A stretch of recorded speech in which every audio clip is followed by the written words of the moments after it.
Shawn, how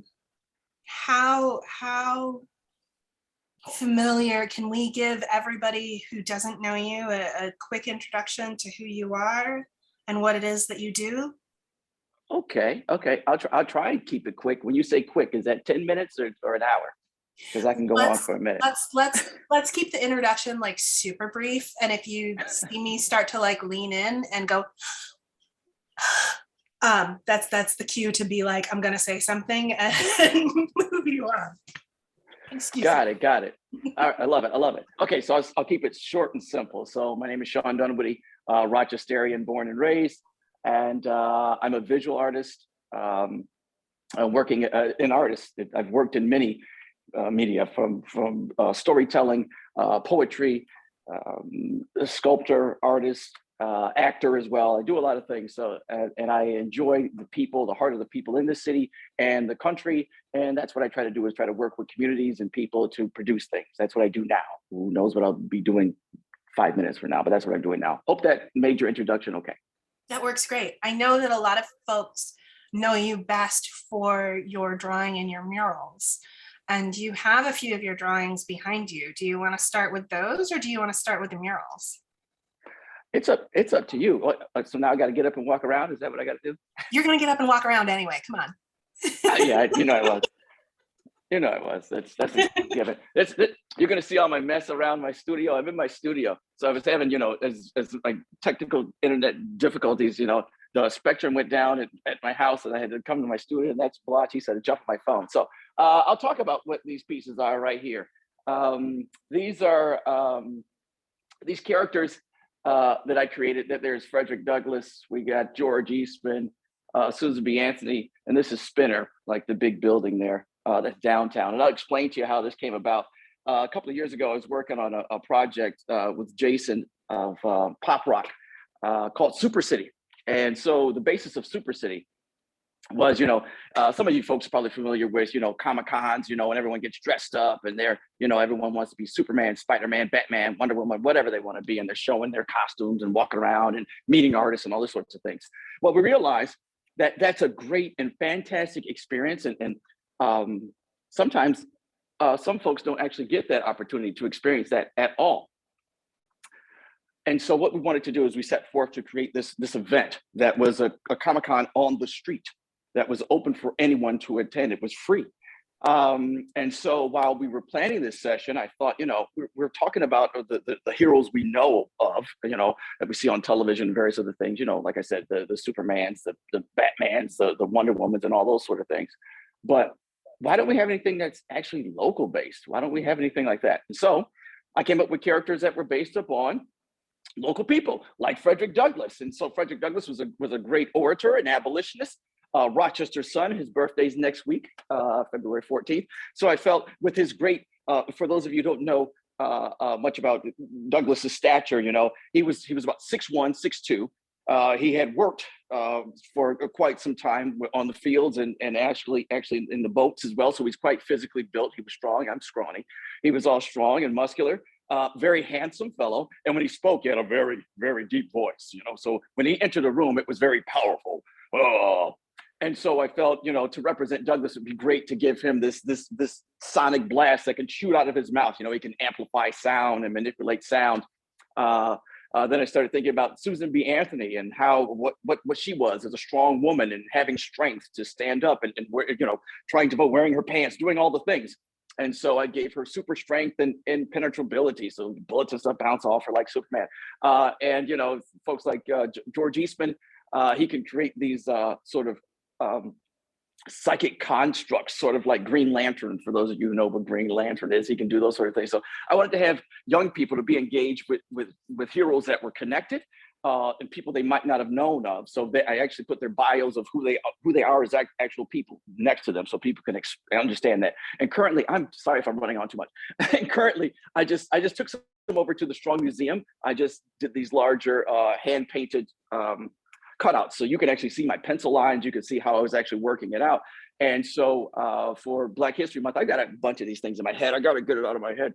I created the the abolitioners, not the abolition, the abolishers. That's it. The abolishers. Yes, that's what they do. They try to abolish nonsense.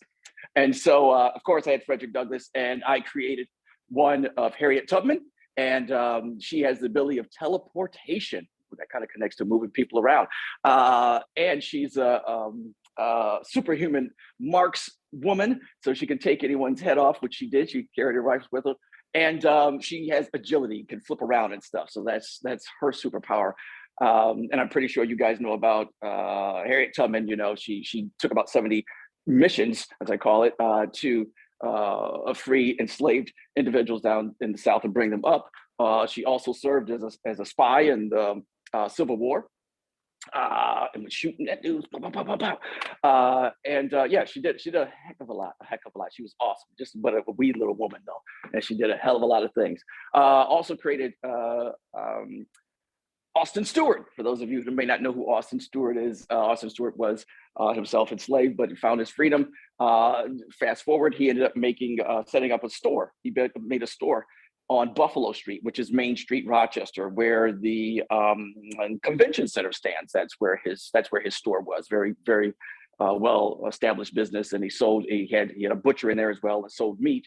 So to make that connection to him, I gave him superhuman strength and the ability to make these sort of psychic blades that come out of his hands somehow, almost like a Wolverine, but with just one blade, not three, just. And last but not least, I created Anna Murray Douglas, because I'm glad that now we have our school number 12 that is named after Anna Murray Douglas, which is located on the Douglas's second home that got burnt down. And so it's good to actually have those connections. And so, you know, with Anna Murray Douglas, her abilities are, you know, she can actually make these force fields to protect things and people, because that connects to how Anna actually protected and took care of the home. People don't, Douglas was gone a lot, so somebody had to manage the finances, make sure the kids are eating and things are happening, so she can protect. Also, she has the ability to what else can she do? She can do that, and I forgot what else she can do. Oh, she can do a mind scan, so she can basically read your mind a little bit, because that connects to how she was actually, their home was a stop on the Underground Railroad, and so she would have to comfort people and know how to settle people and connect with folks as they would stay for that short period of time within their home. So this shows their compassion and connection to herself and to her people. So I try to find things that are relevant to actual facts that these people are about to make these things happen. Hope that made sense. Did I ramble on too much, Amanda? I'm sorry. No, so you've got these drawings at Strong right now, and then you also have a mural up right now at the MAG. Do you want to talk about that in context with the rest of your mural work? We don't usually see murals inside. Oh yeah, that's okay. Yeah, we'll talk. Yeah, you don't. Well, it's actually a quadrip. I guess I'm pronouncing that right. You art people out there know how to pronounce that thing, right? It's it's a 4-panel painting, but it's pretty big, you know. It's, I don't know, it's 5 feet by like 16 feet. It's a painting. I'll give the history about how that came about. So I was working with brother Shawn Parker on a project that he was working on that took place at the Black House, run by Rachel de Guzman. And it was dedicated to, I'm trying to read these things. I can't read these things and talk at the same time. It's distracting as hell to me.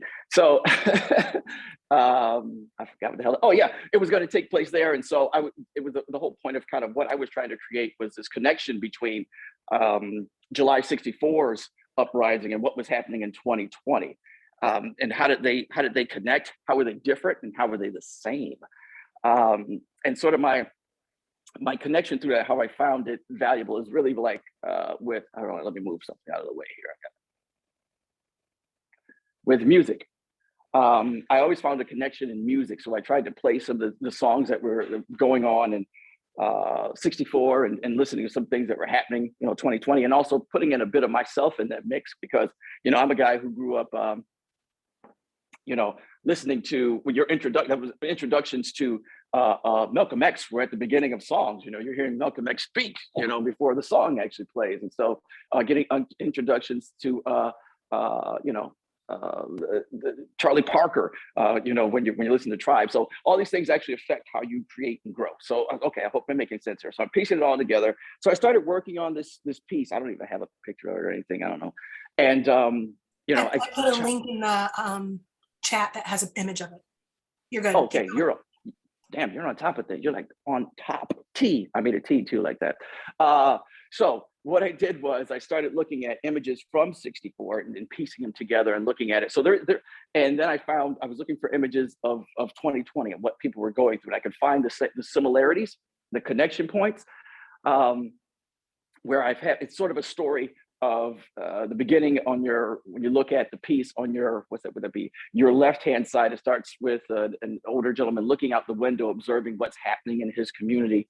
Throughout this, you see police standing, facing the man with the, tear gas attached to them. Their rifles out. You'll see at the bottom, they're grabbing this dude. There's like 6 cops on this one guy who is unarmed. He has nothing, no weapon whatsoever on him. Which leads over to these sort of menacing officers looking down at this little boy as they drive in a car. Everybody else is looking forward. You know how that is when you be trying to go past the police and you be like, looking at you at nothing. And I ain't trying to get in trouble. But you can see this little boy's face. He's just like, you're here to serve and protect, but I'm frightened and afraid. So what do I do in this situation? Which then leads over into contemporary 2020, where I've got this larger police officer with his Blue Lives Matter bandana over his face, and goes into the standoff that was happening in front of City Hall, people being sprayed on Court Street, and all these other images coming together. This one young lady, yelling and screaming, and in the bottom is this boy who's got his fist up. He's the largest of all the figures in there to say there is a future if we keep fighting, but nothing has really changed or I mean, there's been some movements, but it's still the same song. All around the world, same song. It's just the same old song, y'all. So that's actually how it plays. So in this piece itself, it's a lot of brushstrokes. And you can see squiggles and lines. And so going back to working with Brother Rashad, it was time to, he's calling me, because everybody's trying to catch me because I'm always like, oh, ducking and dodging. But he's trying to catch me because it's time to install the piece. I'm like, okay, I'll get it there. And so I'm looking at the piece and I'm like, this is just my underpainting. I actually didn't paint anything yet. But I'm gonna take it there anyway. So I take it, set it up, it gets seen. Jonathan Binstock for the mag checks it out. He's like, hey, go check this out. So I met with the crew that puts the shows together. Curatorial. Yes, thank you very much for those big educated words.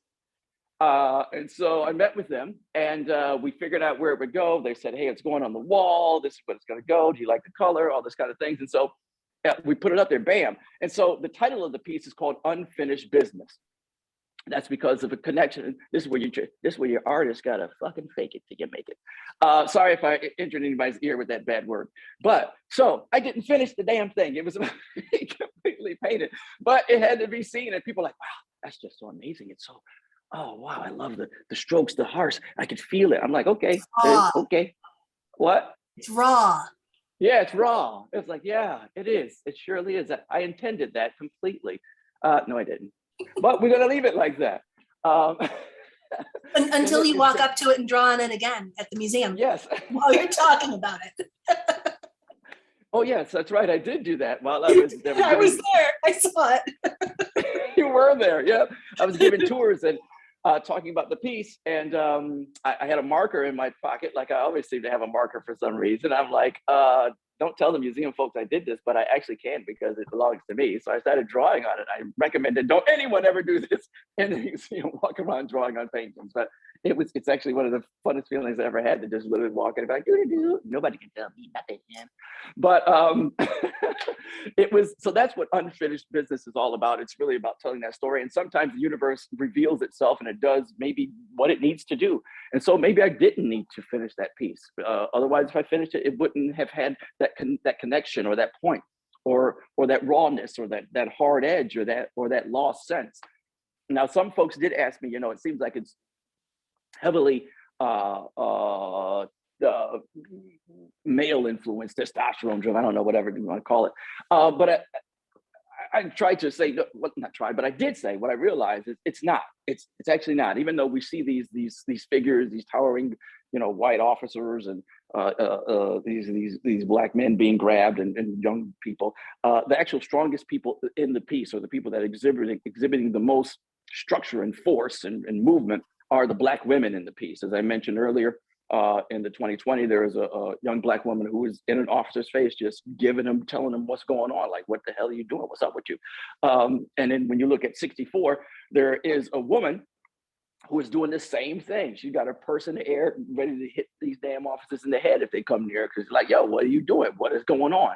And that was show that connection of strength of the black woman within the community, and how she helps to build and weave these things together. And that's one of the hearts and pulses of what's happening in this piece. So I hope I explained that enough, Amanda, or over explained it. No, that's perfect. And it leads into my next question, because in this moment, we started production. Yours was the first book that we made. So I think your book might have, or your photographs might have been done at that point in time, but we were still doing a lot of work right when the unrest started in Rochester over Daniel Prude's death, which I think was really formative in how the rest of the project evolved. Do you want to talk a little bit about what in this moment means for you, and how this moment impacts your artwork? Before I get into this right here, Amanda, what I got a box of these things. Where should I drop this off to give it to people? I mean, they just sitting. That's what I went and grabbed. I actually have 2 boxes of these things. I don't know if anybody wants them. Where should I do it? Yes. Yeah, actually yours we've had to go into second production on, and people definitely want them. So ask Jean. Jean will know exactly where needs them. Jean, I'm gonna hit you up. I don't know if you're listening to that, but I'll get to you. All right. They're just sitting here. I'll give it to people. Yeah, right, so there's a demand. Okay, you had a question. I forgot it. How in this moment was really shaped by the uprising that happened in Rochester, because we launched at about the same time it was happening. What does in this moment mean for you, and how is that impacting your artwork? In this moment, what does it mean for me? I think I have to say, salute to you, Amanda, for curating this. Salute to Janine for working alongside with you and making this happen. I think that it was a good thing to do. I don't want to say good. It was the thing to do. It was happening in this moment, and for us not to be able to capture that in some way, shape, or form, probably would have been not the best of the times, because organizations and groups, like they always want to record and keep information from people. There was one group that has since tanked, which had been around for 100 and some odd years. They held on to information and stories of people that were elite and whatever else, and now we don't have those stories or those connections of people that were down on the streets making action and making change. And so who wants to keep holding on to that idea, that legacy? Nothing wrong with it, don't get me wrong, but it's time to understand how process and people have it. And I think with this, in this moment, was one of those points where you get to understand or see a glimpse.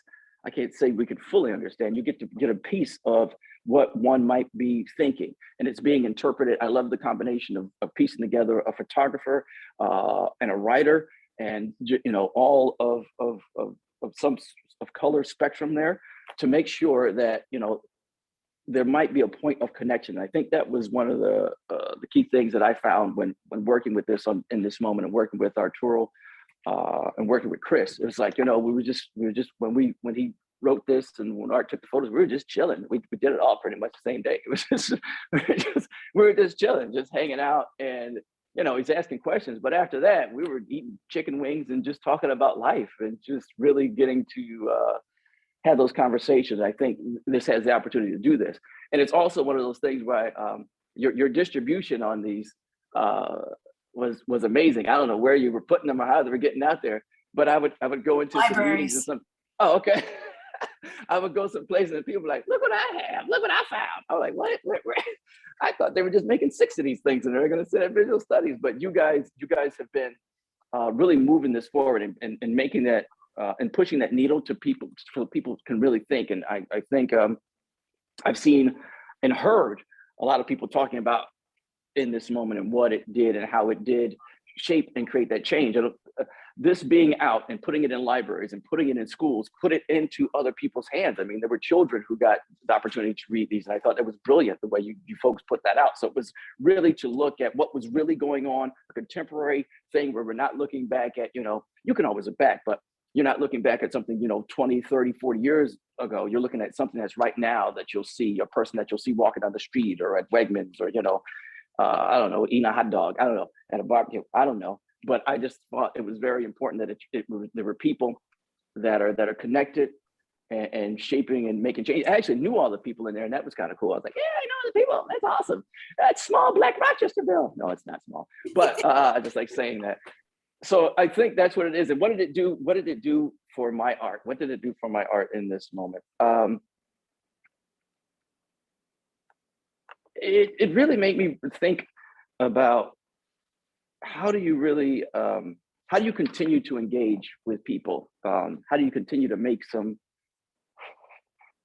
steps forward to make things happen? Like this wall that was on the cover there, this big wall on Sile Street. Yeah, that after this was written, that Christmas Eve, that building, a friend of mine, Mark Cleary, that building completely burned to the ground.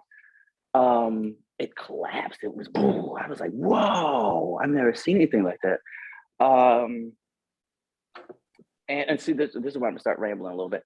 And I'm watching the video, and I'm like, wow, I can't believe it. And I didn't know if this was a good thing or a bad thing. I don't know how to process it yet. I still don't know how to process it. But I got calls from people. I got calls and emails and text messages about the wall. I'm like, fuck that wall. This man's business just burned to the ground.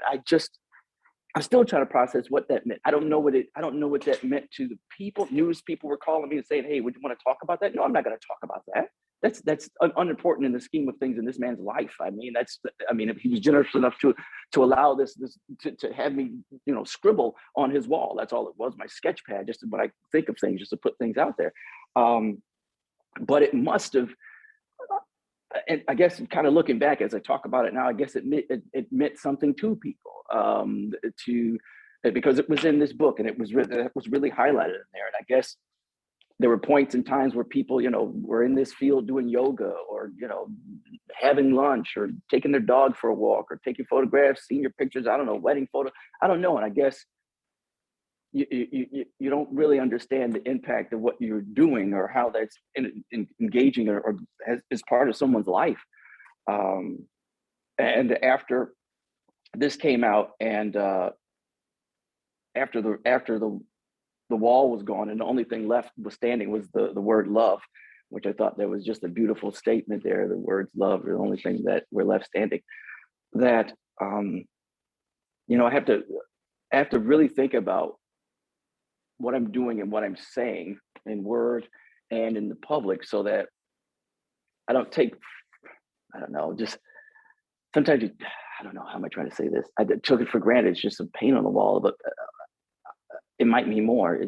It might mean more. And don't try to discount others' feelings just because you're too deep into your feelings. Really understand, as I say so a lot of times, it's not to really walk a mile in someone's shoes, because if I try them on, I'm really not going to know what it is to be in your shoes, because my feet might be too big, they might smell a little bit, I might have some corns or bunions, whatever. So my walk is going to be a little different.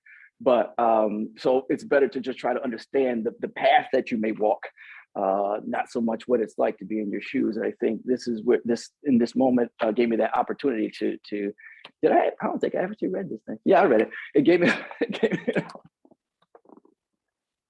I skimmed through it. I don't read, I look at pictures. gave me the moment to have that self sort of reflection and really think about it. So I hope that answered your question, Amanda. I think I did read it when I first got it. I mean, it's that one's your words mostly, so, or Chris's interpretation of your words. So that's I think you get a pass on reading your own at least.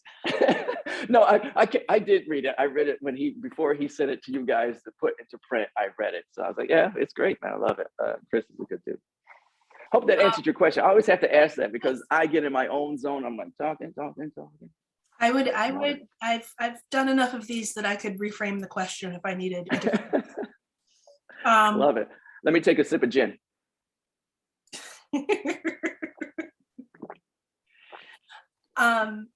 So I feel like there's a couple people in this project who, given everything that they've done in the last year, were I thinking about them for the second volume, I would think, man, maybe they're too big. And I think you've made that list, Shawn. You have done so much in the last year. And I think your most recent recognition, national recognition, is the show that was on PBS, the Samantha Brown show. Do you want to tap on that for a minute? Yeah, I'll talk about these things. It's just, I'll talk about these things. I don't know if, wow, I like the way you said I'm too big. I'm too big. It's too big. It's too short. It's a Beyonce song. About his ego. Nasty old song. What was I thinking? Oh, you were talking about, Samantha Brown, all these things. So it's been interesting because to a lot of people, I'm a lot of different things. I've been in the, because I have a not-for-profit called Hinge Neighbors, which we'll talk about later. But we're bringing folks together to help redesign the interloop. So I've been in the Times for that. I've been in Swedish newspapers for all this stuff. I'm like, so people think I'm some sort of, I don't know what the hell they think I am, some kind of urban planner. I'm just a creator, dude. I don't know what the hell I'm talking about. I was on the Black News Channel. That's right. I was on the Black News Channel. I felt like, damn, I hit it hard. Oh, that's funny. I get a kick out of that. I'm sorry. But so yeah, there's been a lot of, and that's once again about how do we build neighborhoods, and it's all interconnected. It's about creative connections and process. So I'm talking nonsense, but it's all interconnected. So with Samantha Brown, like I got a few things going on with PBS. So I did the Samantha Brown. I did I got the short film will be coming out on the 25th of creation of the William Warfield bus. So you'll get to be able to see that, how that process went. What else? And I don't know when this one's coming out, but I did a brief but spectacular, which they air on PBS NewsHour. I did that here in town, and I don't know when the hell that's coming out, but we'll find out. But yeah, so and I'm just right. You just asked about things. I did a pre-interview with which hopefully they'll come with NBC for the nightly news hour with the guy, the brother there, to talk about neighborhoods and connectivity. But back to Samantha Brown, the question you asked me all about. So when they were covering Livingston County, the Finger Lakes, what is it called? The Genesee River Valley region, they were looking for something interesting, something happening. And so I met with their folks, actually her husband, and we're scouting out things, we're talking. I was like, hey, well, I am kind of working on something I can turn it into. I was actually going to do it anyway, but I said, you guys can come in and film this. So it was great to actually work with those folks and really understand how that flows and how that goes. And Samantha is cool people. So when things happen, we'd still text or message like, hey, all right, what's up? Good job. I like that. It was a great experience to be able to highlight the people. I guess that's really what it's about. Hey, that's Melissa right there. Aren't you? Yeah, okay. I see your face. You're up there in the space, right? I'm in Mount Morris, yeah. That's right. That's right. Yeah. Okay. Thank you. I just had to make that connection. So it was more of an honor to be able to talk about, it wasn't so much about myself, but really talking about, once again, people like Melissa and the folks that are gathered there and what happens. I think I'm going to sidetrack and go to that. I'm going to talk about that. I'm going to talk about that particular Mount Morris mural, because I'll tell the story behind it, because people just, don't know. When I was asked to do that piece, I met with folks, talked with people, and you meet, you talk, you're trying to negotiate and set it up. That's what you got to do. It's a job, so you're setting up your things, your money, what you got to do. Let's face it, you're setting up with the money, what the cost is. And when we sat down, it was not good. It was not good. And sometimes I'm not trying to say anything about the Talon village or anything. It just wasn't enough. But I listened to the people. I listened to what they were about. I heard them, and people like Melissa, and I heard something there, and I said, is it worth? What is this really worth to me? Is it worth a few more dollars, or is it really trying to capture what people are feeling and build that connection and build that connectivity to the community there? So I said, I'm going to do this because of the people. This has nothing to do with, oh yeah, it's this and that. No, I've got to do it because I heard what was going on. And I when I listened to them, I knew it would be a spark for other things. So now they're actually doing a downtown, mural festival. I knew this would actually help support something to bring that vision of the people together. And that's why I took that on, and I wanted to actually show some of the history and bring young people that were there, So you start off with, some of your indigenous folks, and it goes to, some of the early Irish and Italians in the town to, right now there's a large population of Puerto Ricans in Mount Morris. So it's like you want to be able to tell the story of these new families that are always evolving. And so that one is very dear to me because I deemed myself, this is not a term, but I call it a Mount Morian or a Mount Morite, because these people, this community just treated me like I was like, somebody's little brother or something. They're just beautiful folks, and they're my family. So when I go out there, like, hey, what's up? And it's long time no see, and everybody's all connected. And I would have to say, out of a lot of projects I do, this is one of the ones where I really got a chance to really connect with folks, and I really enjoy them. They're great people. And so that was sort of the story in the piece that we've talked about more so in that Samantha Brown segment, was about the people. It's about the people. How do I connect with the people? It's not about my name on the wall. It's about where do they find themselves. So it's awesome. I get more excited when I'm out in Mount Morris and I see the great grandson of somebody I painted on the wall, and he's standing right next to it. I was like, damn, you look just like him. I was like, that's amazing. I was like, can I take your picture? I was like, cool. I was like, wow, when do you get a chance to experience that? That they're still around, and it's a beautiful thing. So that's kind of what we were talking about in the Samantha Brown segment there. Hope I answered your questions. Didn't go too far. No, that's absolutely fine.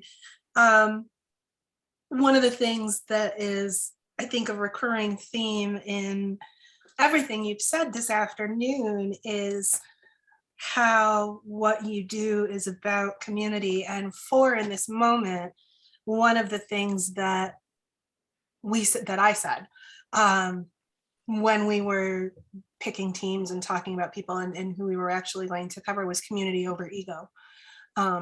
Over and over and over and over again. I didn't want to pick anyone who, even if their work was great, their heart wasn't in it for the community. That was a must and I really wanted that for everybody, not just for the leaders, but also for the writers and photographers as well. And I think like how people bonded, because your little tripod wasn't the only group that really clicked and connected. I think how people bonded so quickly and easily was in part because of that ability to connect with others. But I think that out of a lot of the work that is covered in this series, your work is really the most strongly community-based, in that you in part walked away from a career as a gallery artist and an exhibiting artist so you could be more immersed in community. What's that? Not that you could know now what it would be like if you had stayed in galleries, but what's that change been like for you over the years, and how has that impacted you and your work? Oh, good one. I also want to go back to what you mentioned about, those people connecting. I love the afterlife. It's always about the after moment and afterlife. So I love what you put together, Amanda, to make sure that people actually did connect and had other shows and converse and talked after the project. So that was a good thing, and that helps to solidify the community. I like that part. It grew its own legs and just started running. I had no control. It was like, well, I was like, wow, everybody's just talking and hanging out, swapping, photograph stories and stuff. I thought that was just awesome. How did I end up in this situation? I call it a situation. Yeah, I was just for some who may not know. Yes, I was this gallery artist.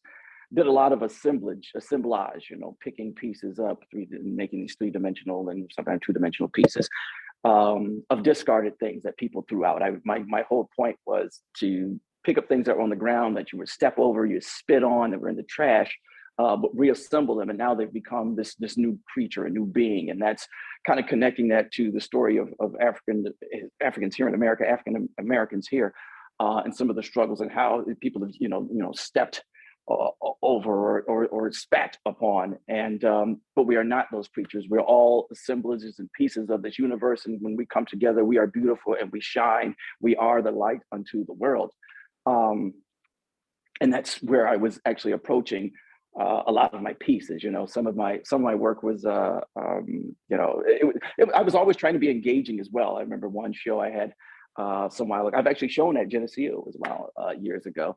One show I had this it's called Strange Fruit. Of course, the song Strange Fruit. If you guys don't know that song, somebody better get Nina Simone's version, listen to it. You know what I mean? But you can always check out Billie Holiday's version. I just like Nina Simone's. And it's just about lynching of people.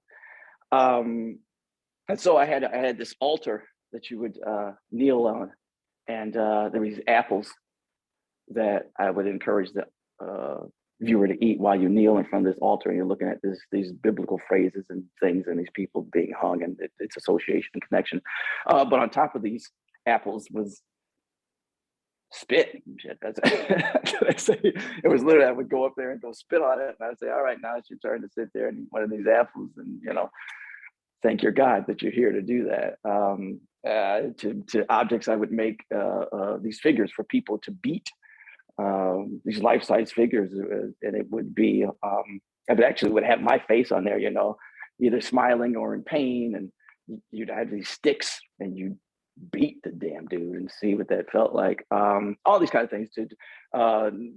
Nigger crucified in America, anointed with gasoline, you stupid nigger. I put this, first time I showed that, I got to tell the story, and I'll get to that. I had showed that at MCC.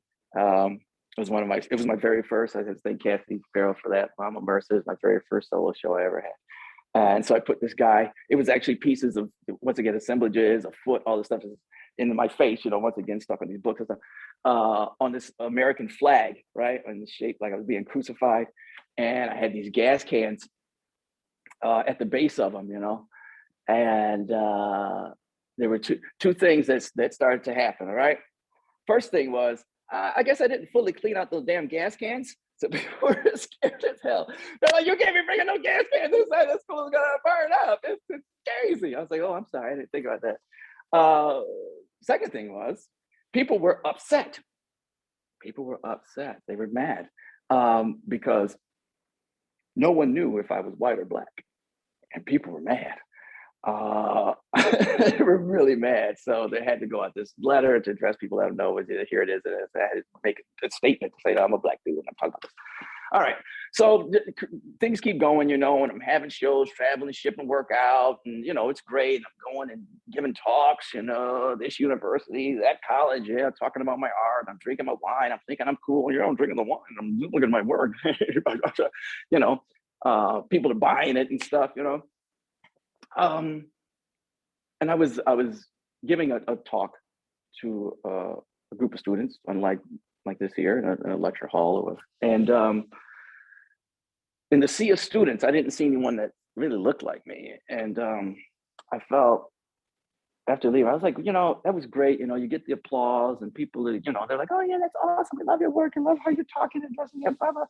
But and at the end of the day, did I really do anything, affect anything? Did I actually change anything, or are these folks going to do anything to change anything? Did I just perpetuate the same bullshit that I tried to say needs to not be going on? What am I doing? What am I doing if I'm talking to these folks and keep perpetuating, Aunt Jemima and Sambo and Black men being hung and having their genitals cut off, and Black women nursing white babies. I mean that's the history that shouldn't be forgotten. But what am I doing what am I doing to shape the future? And am I just continuing it on? What am I doing? And so I said, what? If I am not out in my own neighborhood addressing the issues and talking to people and being engaged that way, why the hell am I sticking this stuff on their walls and talking about it to these folks?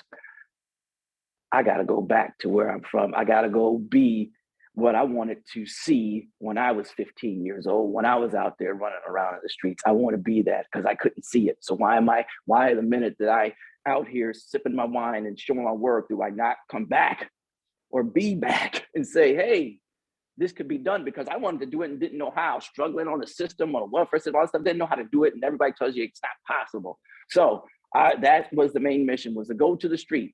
If I can't help shape the corner stores or various other places around me where other kids and other adults and other people will see it, then I need to shut the hell up. And when I become, prodigy old man, I already am, already am.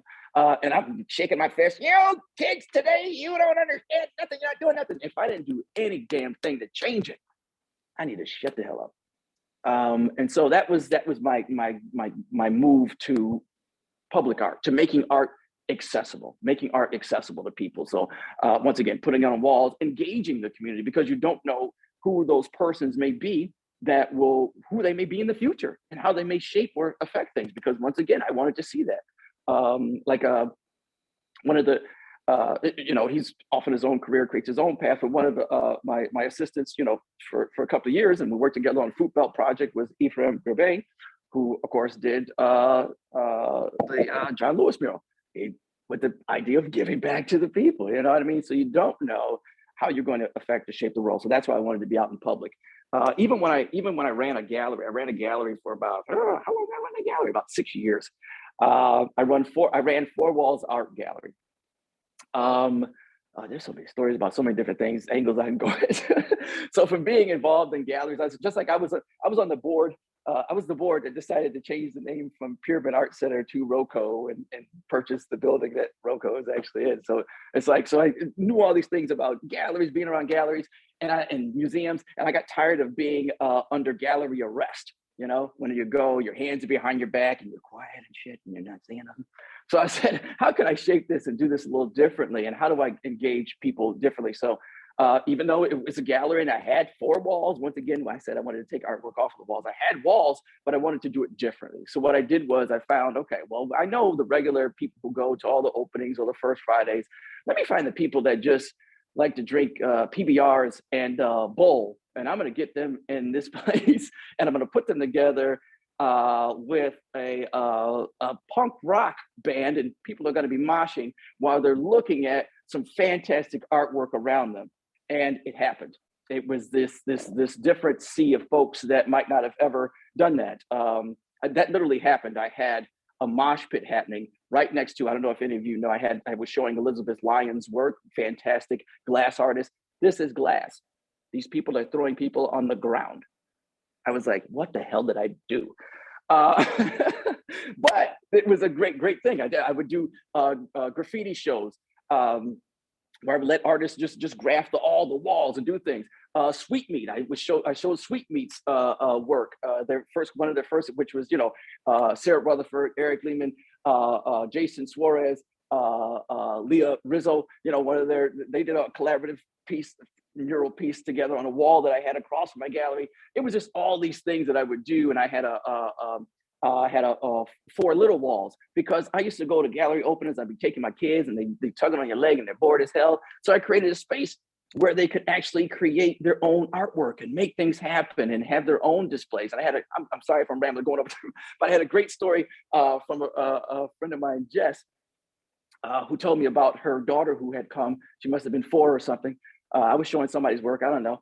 And she was there looking at the artwork, and she wanted something to do. So I said, here's the clay, you can sculpt your piece. She said she wanted to be part of the art show. So I said, here's the clay from the 4 little walls, sculpt your piece.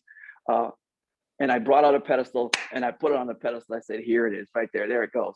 Now, this young lady, for those of you, I don't know if you've ever seen it, this young lady received one of the wall therapy grants to paint the Susan B. Anthony on the bicycle on the wall outside. So you never know who you're going to help to influence to create something. And that's why I wanted to be engaged that way. So even to my menu, I used to try the cheese and wine stuff, but that stuff expensive.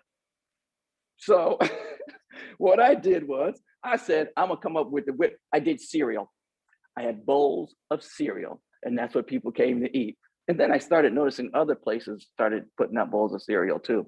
I would do things like soup, pot of soup. I did waffles. You come in, you toast your waffles, you come in with your toppings. I used to do Charlie Brown's Thanksgiving.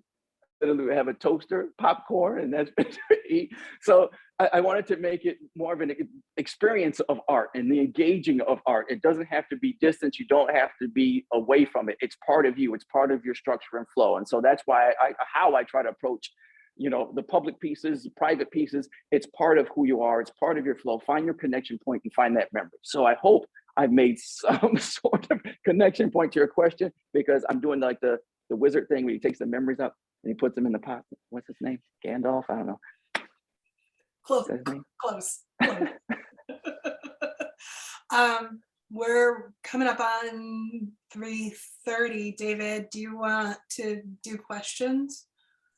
I thought we were going till 4. Are we going till 4 or 3:30? No, I'm making up shit. No, I'm not. I'm just making it up. Okay. I mean, I don't have anything else to do today. I got time, but I thought it was 3:30. So okay, I'm going with 3:30. I'm just making stuff up. I think we have until 3:45. Is that correct, Dave? Okay. So if we want to open it up for questions, if anyone has questions for Shawn or Amanda or both, please feel free to just jump right on in. And if they don't have questions, I can keep. I got a lot of stories. I have a question. So you mentioned, Shawn, about talking with the Mount Morris community and talking with the people and coming up with the ideas for the mural through that. So I'm kind of wondering what your process is as far as connecting with the community, especially when you're going into like a Mount Morris or a Livonia, where you might not have as deep of the connections as you do in Rochester. That's a really good question. Yeah, for some reason, when I travel and go across this country, I'm always in some little small white town. I'm like, how the hell am I gonna pull this off? Why am I here? How did I end up here? How does this happen? But it's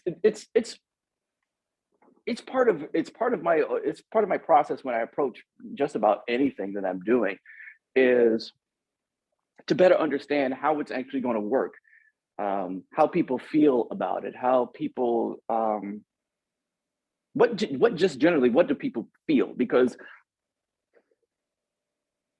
I'll go back, since I did talk about Mount Morris. I asked people about how do they feel about the town, how do they feel about the people.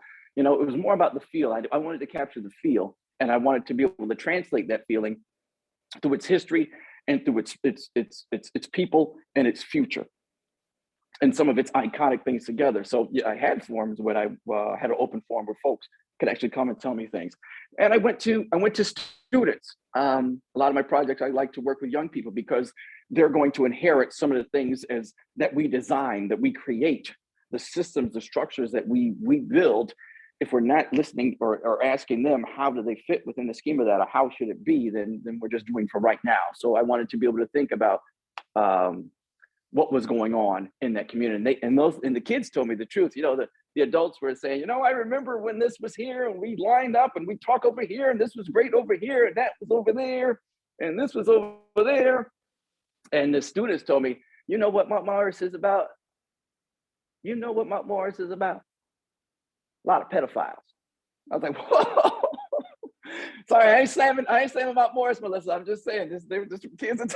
So I was like, all right, I got to figure out how do I address this? Because then it became a subject. It became a subject where we talked about serious issues that were plaguing them. They talked about drugs. They talked about everything else that was going on. So this wasn't just a session or time for me just to say, I'm going to make something pretty. It was a point in time for us to understand one another and to find some solutions to some of those problems. I mean, within that classroom, those kids talked to themselves and said, yeah, I know X, Y, and Z happened and this person was killed.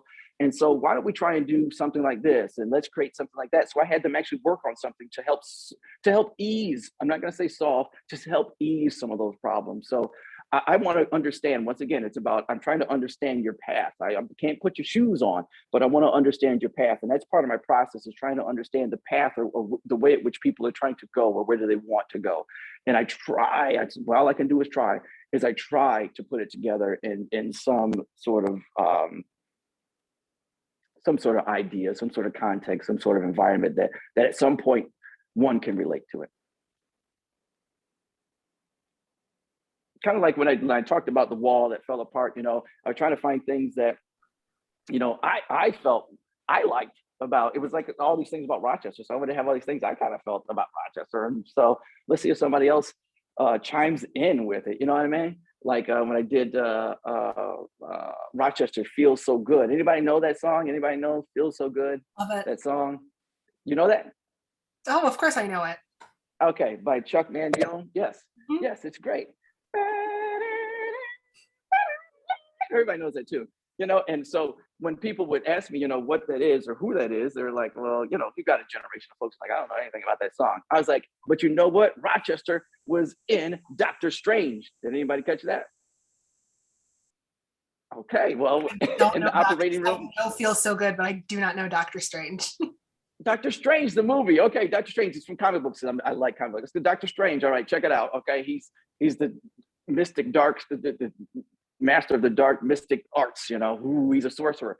All right, so in the beginning, when he's getting ready to operate, he asks for that song. It feels so good to be played, and he says it was made by Chuck Mangione, and it feels good. This is the only song he can operate to. And I'm like, hey, that's Rochester. That makes that up. Oh, that's so cool. Never mind. My It Feels So Good is from the Simpsons episode that Chuck Mangione is in. And he's like hiding in the stacks of toilet paper. Yes, okay. Mega store. Yeah. Yeah, he's living in the warehouse. Yeah. I think that was King of the Hill. Well, it was definitely Simpsons because I didn't watch King of the Hill. Oh, well, he was in King of the Hill too. That one song is like all over. In the Megalomart or whatever, I know what you're actually talking about. Yep. Okay, sorry, I got sidetracked. But so it's those approaches I'm going to talk about. How do you figure these things out? When I was in where was I at? Indiana, working on a piece in this alleyway, working on this. Show You. It was this guy. Oh, I can't remember his name. Oh my God. Japanese immigrant, and he moved to Indiana. Why would he move to Indiana? I don't know. He moved to Indiana, and why is his name Oki, and it's called Oki Alley. So they wanted to create this sort of dedication to Mr. Oki.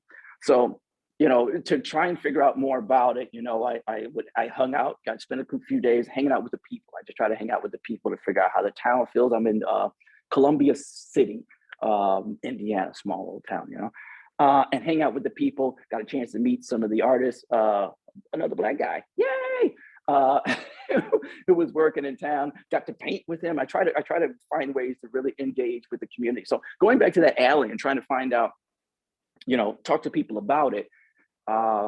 Nobody knew who the hell he was. So from me actually going through the histories, meeting other people who did know about it, and understanding he was part of the Rotary, and that he and his brother, they actually made soy sauce. And so when he came to the States, that's what he did. He produced the shoyu soy sauce, and just sort of a play on words. And that soy sauce later on became, it got purchased and, it gets bought out. But I think it later on became either bok choy or Kiko, man. I can't remember. One of the big ones that we know. Oh, but that started from this guy in Columbia City, population 512, I don't know. But going back to being connected and information, I ended up becoming a damn tour guide talking about the things that were in their city that the folks who live there didn't even know were in the city, in their downtown. I was like, yeah, and this is where they were used to hold this inside this old Masonic temple. They're like, there's a Masonic temple there. Yeah, it sure is. And it's got this room, and I would take people on tours of this temple in their town. They'd never even seen it. I was like, this is just the weirdest thing. But it's that sort of thing. So that adds to the piece that's being created, because there's a moment of connectivity and painting with the folks like, oh yeah, I get it. I understand what this means and how it connects, because that's connected to this and this is connected to that. So I hope I've once again tried to make some sort of connection for you the other day. Hope I did. Cool.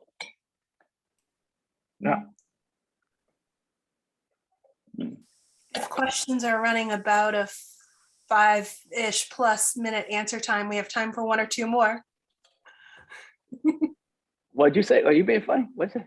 Yes, we have time okay. for one. We have about 15 minutes, which means we have time for one or two more questions. I don't think there's any more questions. Shawn, what's coming up next? Oh, that's a ghost voice. What's I can't see everyone because I'm on my phone. All right, well, I'll tell you. That was Rob Levy. Okay, hey, Rob. Okay, I'm going to tell you about something. All right. Okay, so I'm going to tell you about something. All right, here it is. All right, I'll tell you how these things happen. Oh, boy. Okay, so it's the beacon at Q. Let me explain this to you. So, and when I do things and I talk about it and I say it's going to happen, it's got to happen because I've talked about it. So now you're part of the mastermind. So you know this. So you're going to help me shape the universe for this to happen. So it is going to happen, but we don't know how it's going to happen. But we're going to get there. Okay, so after I did while at the unveiling of the William Warfield bust that I did, I had folks there. You get your folks that are there. You get so I worked with RIT on that. So Dr. Munson was there, and you've got Adam Bello, the mayor, was there. Everybody wants to be there when you're doing these things. So when it's my turn to talk, I said a few words, and then I said to all three of them, I said, since I got you, all three of you here, I got a project that I'm going to be working on, and I'm going to need each one of you to help me out and get it done. I got them in the spot in front of 100 people. What can they say? Yeah, we'll help you. We'll help you. Don't tell me that, because I'm going to work on it. So the next week, I got set up my thing with Dr. Munson, met with him, sat down with him. So I'll explain to you what the beacon at Q is. So folks who may not know. So, oh man, I'm going to burn up all this time, so don't even worry about any questions. So, so the Q, it's the Center for Urban Entrepreneurship, and it's downtown. It's the old Rochester Community Savings Bank, and it's right across from Sibley's. RT's Art Space is right across the street. It's right across from Grace Road Church. All these things surround it right there. So that bank, the backside has a parking lot that has an open wall behind it. So an idea I had some while ago was to create these two. It looks like it has two little bump outs in a little bottom area. Was to create the beacon at Q. And what I wanted to do was paint Susan B. Anthony and Frederick Douglass on the back of these buildings, and try and create an environment and some sort of interactivity. So this is an idea, 8-9 years ago. So so I sit down with Dr. Munson 8-9 years ago. I've learned more things that can happen. So what we talked about and it's going forward. And I've met with all of the departments and cybersecurity, the Magic Center. I've sat down with downtown with Second Avenue Learning. I've sat down with so many people. I've sat down with. I've called the county executive. Sat down with him. I've got one coming up with the mayor. I've got everybody on board with this project. So what it became now is, I will tell you, in order to kick it all off, I want to create this beacon at Q, which will have Frederick Douglass, Susan B. Anthony, and it will have augmented reality and moments that can chime in. So let's say you're standing there, you do your scan, Frederick Douglass can go into a deep fake. You know, if you've ever seen those things where they're faking the people that are moving. So on the 5th of July, we can have Frederick Douglass delivering his 5th of July speech outside for everyone to view on their phone. We can have Susan B. Anthony talking about some of her movements, the suffragette movements. We can also do different types of programming. So we can have some of the architecture that's inside of the building come out and swing out to create this 3-dimensional mold. We can always change. And what that happens is the mural itself is always evolving because it always has a different season, a different topic that it's addressing. So we always have a revolving piece of artwork downtown. Hence, that's why it's a beacon. It is a beacon to call out to people. So part of this thing is with that. And so in our discussion and talking about Douglass, we realized that there used to be a Frederick Douglass Museum downtown. It was right down the street from where the Rochester Community Savings Bank is, where the sneaker shop is. It used to be there, now it's gone. So we talked about setting up a museum inside of that bank. If any of you have ever been inside that bank, you know it's closed off now, but you can peek it through the windows. It's beautiful, it's marble, all this thing in there. Okay, side note, but I'll bring it back to this. So that bank was built, I can't remember when it was, late 1800s, okay? So that bank was built. The guy who built that bank, all the banks were on the west side of the river. There were no banks on the east side of the river until that bank was built. And that bank was built there, and other banks were built there because of this new shopping district that was coming on the horizon on the east side of the river. Now, that original west side bank and other buildings next to it that were built by this person. Interesting fact about that bank, Community Savings Bank that was there. I can't remember his first name, but Sheldon. Anybody familiar with Sheldon? He was buried at Mount Hope Cemetery. He actually came up with the concept of the car, the automobile, patented that idea. And the clerk that helped him write that patent was George Eastman. And so he had a big fight. He was, of course, going against Henry Ford, who at the same time did this. And Henry Ford had tons of money. So, of course, he lost that. He lost the whole lawsuit. But I just wanted to give you that information.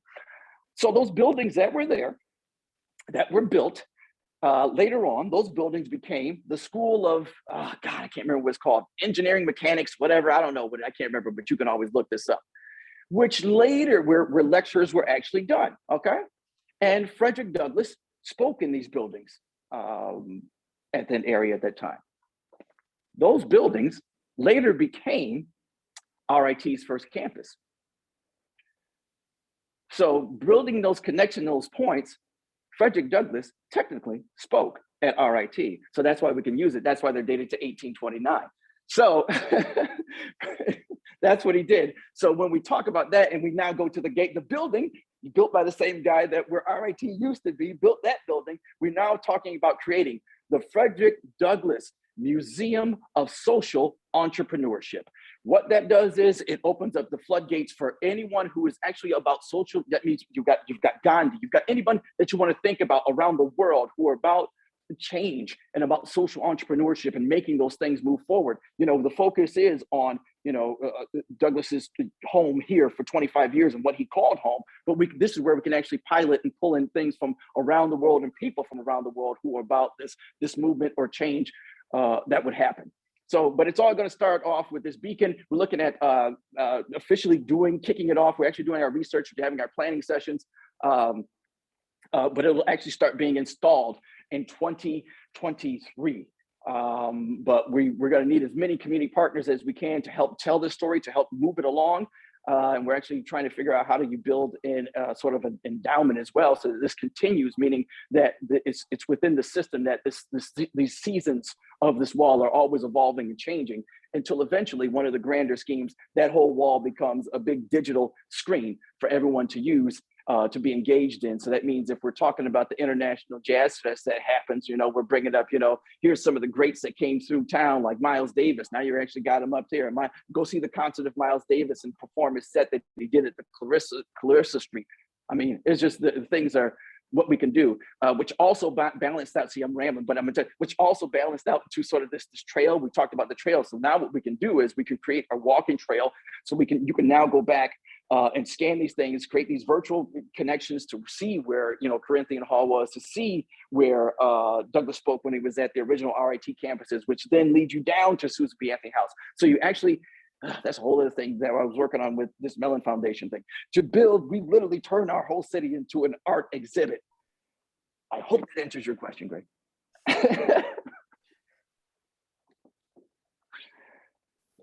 It sounds like a lot, It is a lot. but it's exciting. Yeah, I hope so. It is. It's pretty exciting. People. So now you're part of the mastermind. So now it only gets bigger and bigger and bigger and bigger.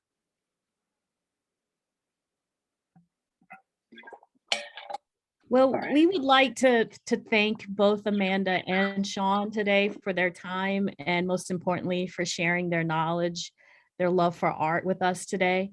We want to thank our attendees for also joining us, and we hope that you enjoyed listening, and hopefully you were able to take away something that you can apply as you move forward in this journey of anti-racism. Don't forget that we do have more events planned, and hope that you will be able to join us for those discussions as well. I'm putting the link in the chat for the rest of our Black History Month events. And we look forward to seeing everyone. Thanks again, and have a great afternoon. Thank you all. Thank you so much. We appreciate it. Peace. That was